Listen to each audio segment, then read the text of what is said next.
If you think you know what hell looks like, think again. Before you descend into the darkness with me, smash that subscribe button, hit the bell, and drop a comment telling me if you survived just one day in America's most brutal prison. Because after this story, you'll never look at concrete walls the same way again.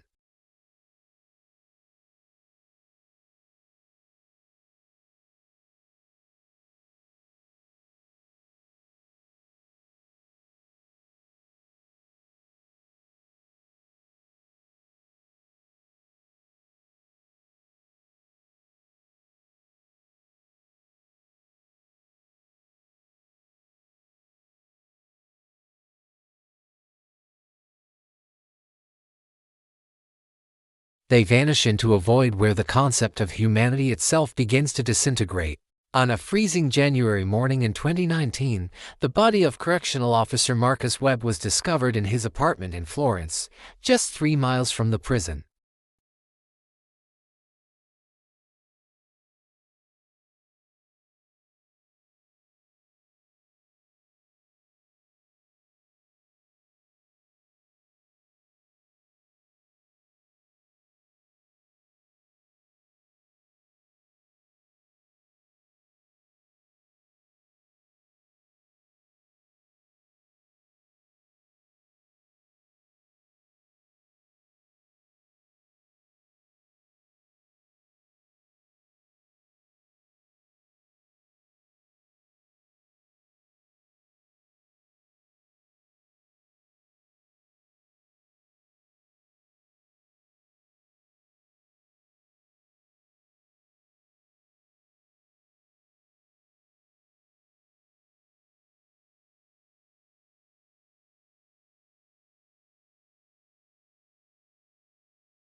And Jen, whatever you do, don't come looking for answers.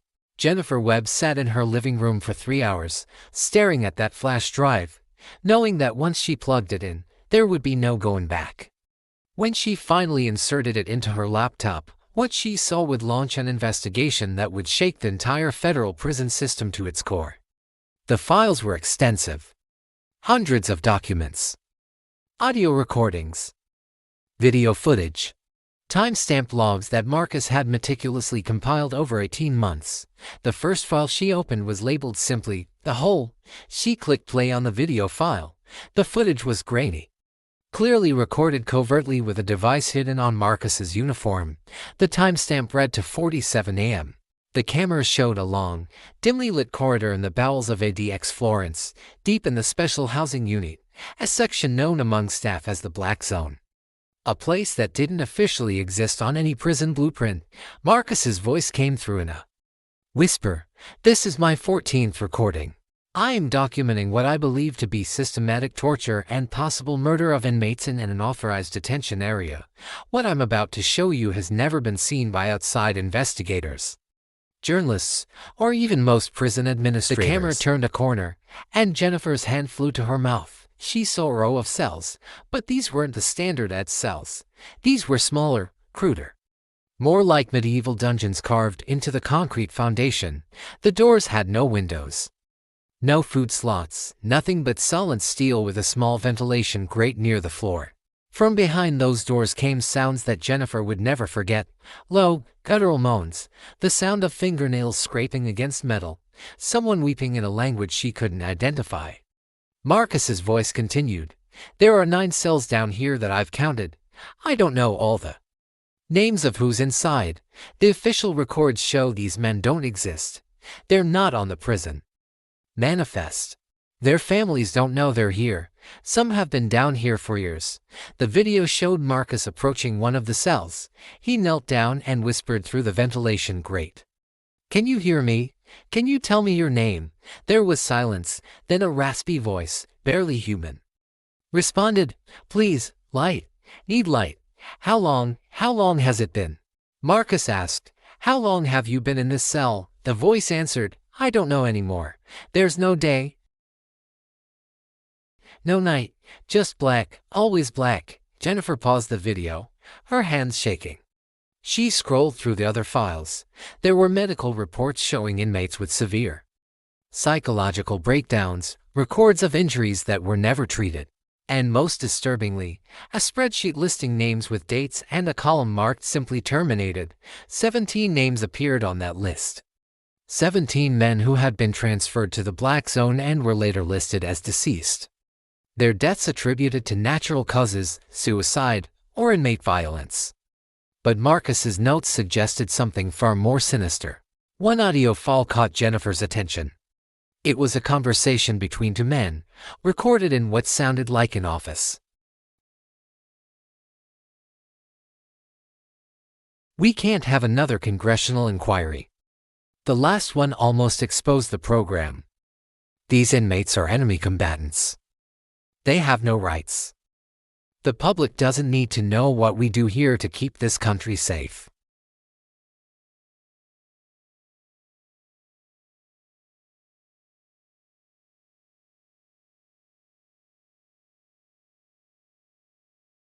Suicide is always tragic, but believable for someone in his line of work. High stress, PTSD from his military service. No one will question it.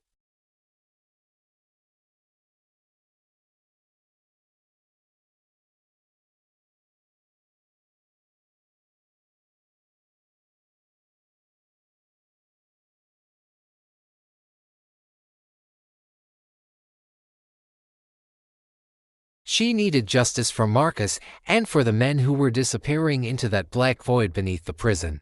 But she also knew that the people behind this had resources, power, and a willingness to kill to protect their secrets. She couldn't go to the local police. She couldn't trust federal investigators.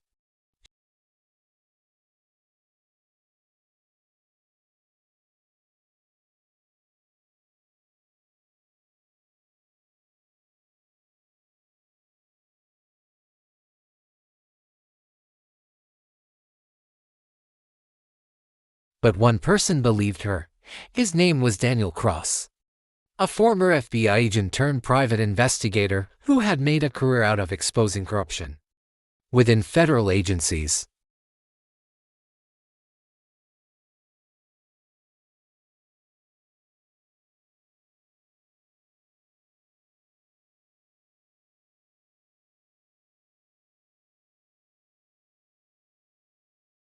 If what you're telling me is true, this is bigger than just one prison. This could go all the way to Washington. Are you prepared for what comes next? Because once we start digging, there's no stopping. These people will come after you.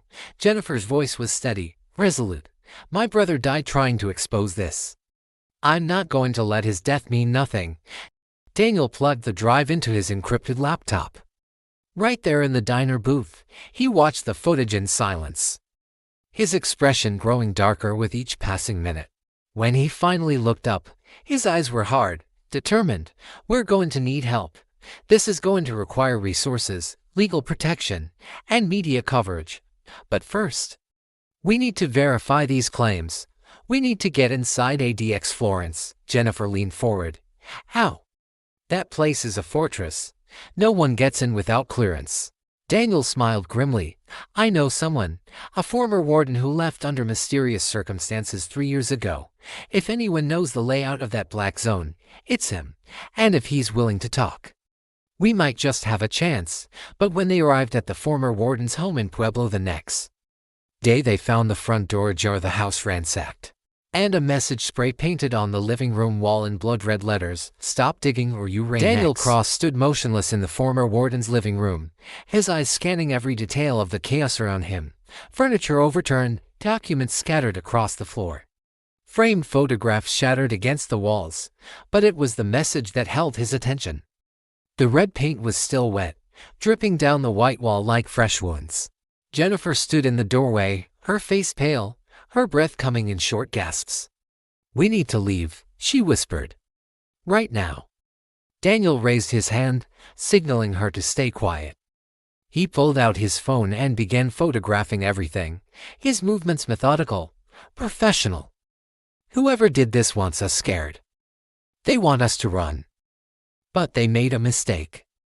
They showed their hand too early. They're desperate, which means we're getting close to something they can't afford to have exposed. He moved through the house carefully, avoiding disturbing potential evidence. In the study, he found more signs of intrusion, filing cabinets forced open, hard drives missing from desktop computers, even the floorboards pried up in several places. They were looking for something specific, documents, evidence, whatever the warden had on ADX. They wanted it gone. Jennifer's voice cracked. What if they took him? What if he's already dead? Daniel turned to face her, his expression grim but determined. Then we find out what he knew before they can bury it completely. He noticed something near the fireplace, a loose brick, slightly out of alignment with the others. He knelt down and carefully removed it. Behind it was a small weatherproof bag containing a burner phone and a folded piece of paper. The note was handwritten, the letters cramped and urgent. If you're reading this, they've already come for me. My name is Robert Kellerman. I was warden at ADX Florence from 2009 to 2016. I resigned after discovering a classified program operating within the facility without proper oversight or legal authorization. The program is called Phantom Protocol.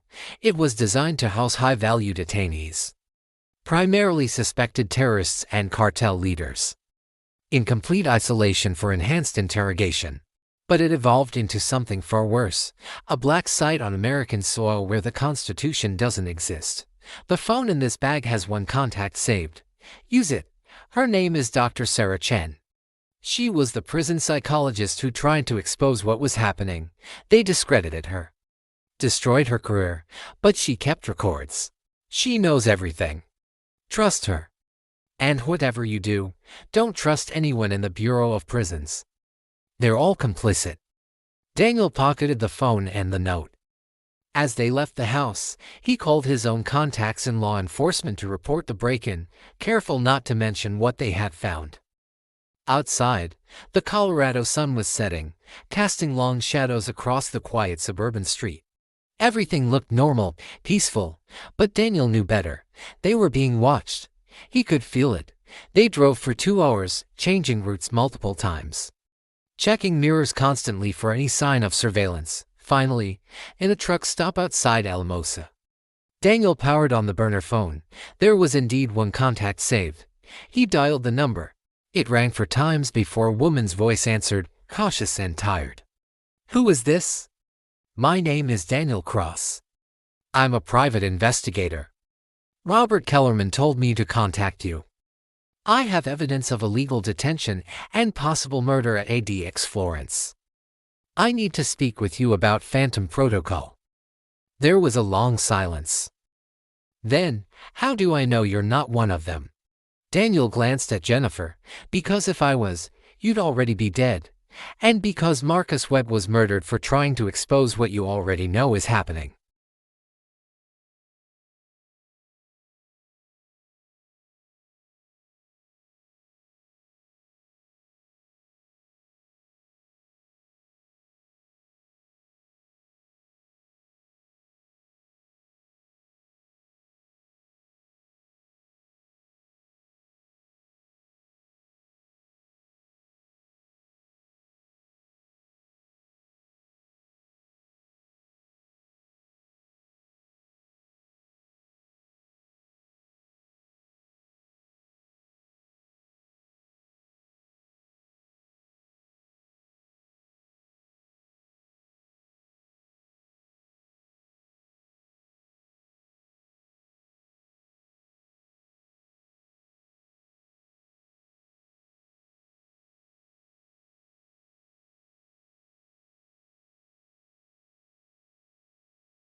The door opened a crack, secured by a chain lock.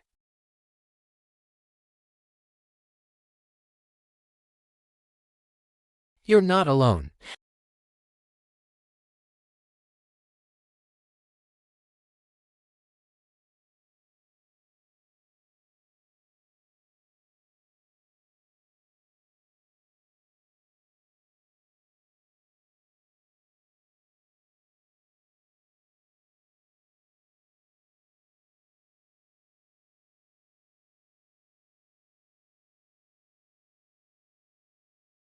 I've been collecting evidence for 4 years, she began without preamble.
Daniel leaned forward.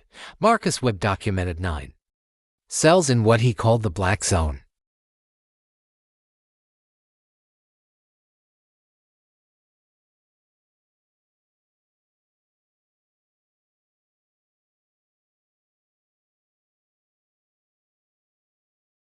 It's where they send inmates who are deemed too dangerous or too psychologically broken to ever be released. 23-hour-a-day isolation in complete darkness. No human contact except food delivery through a slot. No books, no radio, no way to mark time. The human mind isn't designed to withstand that level of sensory deprivation. After 6 months, most inmates begin to hallucinate. After a year, many become catatonic or violently psychotic. And yes, some die, heart attacks, strokes, suicide. But I believe others are euthanized when they become too much of a liability. She pulled out another document, a medical examiner's report. This is from 2014.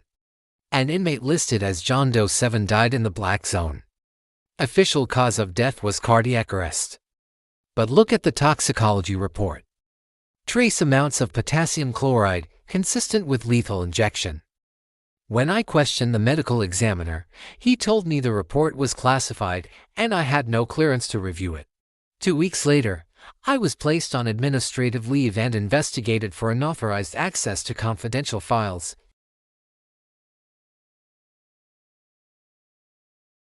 Sarah pulled up a document on her laptop. That's where it gets complicated.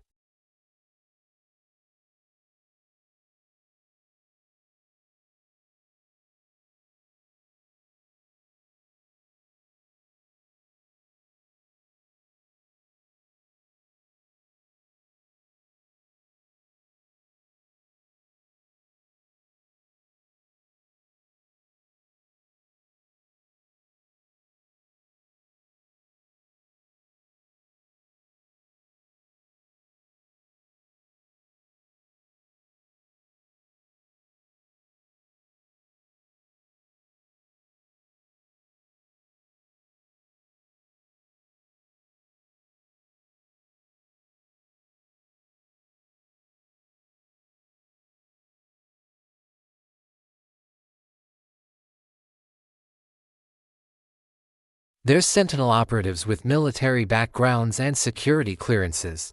They answer to their own chain of command. She pulled out a photograph. Slightly blurred but clear enough to identify faces, it showed 5 men in tactical gear standing outside an unmarked entrance to ADX Florence. I took this photo 6 months before I was forced out.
Daniel shook his head. The media won't touch this without ironclad proof. And Congress has known about Phantom Protocol for years. They've been briefed in classified sessions and given their tacit approval in the name of national security. We need something bigger. Something they can't ignore or classify away. Sarah looked between them, then made a decision. There's one person who might help. An inmate who was held in the black zone for 14 months and survived. They transferred him to the general population of ADX 6 months ago, probably because they thought he was too broken to ever be a credible witness. But I evaluated him before I left. His name is Rashid Al-Masri.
The message below read, "You have 48 hours to stop your investigation and destroy all evidence, or everyone you love dies. This is your only warning." Daniel showed the phone to Jennifer and Sarah. The room fell silent, the weight of the threat hanging in the air like a physical presence.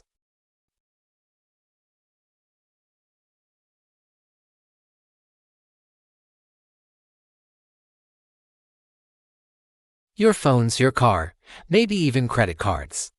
You need to go dark completely. Jennifer's mind was racing, fear and fury battling inside her.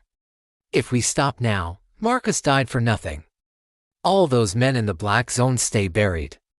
And Crane and his people keep operating with impunity.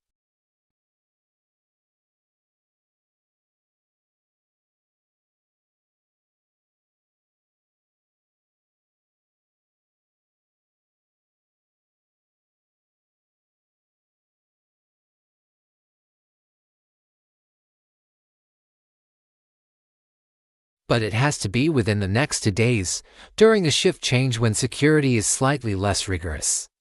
You'll go in as legal representatives. I can forge the documentation. But understand, if you're caught inside ADX Florence without legitimate authorization, you'll be arrested. And once you're in their custody, I can't help you. You'll disappear just like everyone else. Jennifer looked at Daniel, then at Sarah. Then we make sure we don't get caught. When do we leave? Sarah checked her watch.